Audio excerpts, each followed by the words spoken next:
தங்கமே பண்ணையும் காலி ஆயிரம் மாட்டிருக்கு. லைனா நிக்குது பாருங்க. எனக்கு பின்னாடி வந்த வண்டி ஒரு 2 நிமிஷத்துல 3 நிமிஷத்துல பாருங்க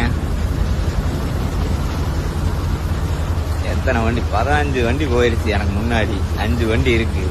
அதுக்கு பின்னாடி நானு பங்க தேடியா ஒரு வழி ஆயிரணும். வீட்டை சாமி கும்பிட்டு வந்து ஓட்டலாம், நல்லபடியா ஓட்டி வீட்டுக்கு சம்பாரிச்சு கொண்டு போய் கொடுக்கலான்னு நினைச்சோம்னு வச்சுக்கோங்க.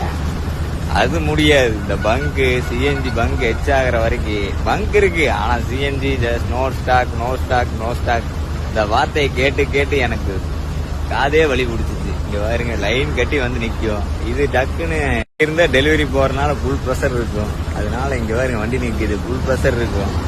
பெட்ரோல்ல போட்டு ஓட்டினா பண்ணையும் காலி ஆயிரும், வேலைக்கே ஆகாது, மீதியே ஆகாது. அதனால என்ன பண்றது, அடிச்சுதான் ஆகணும். அவினாசிலிருந்து இந்த பக்கம் எடுத்துட்டீங்கன்னா கோயம்புத்தூருக்கு 20 வரைக்கும் ஒரு பங்க் இல்ல. பாத்துக்கங்க கண்ணு, எங்க இருந்தாலும் அடிச்சு போடுங்க. அடிக்கலைன்னா அப்புறம் அவ்வளவுதாங்க, பண்ணையும் காலி ஆயிரும்.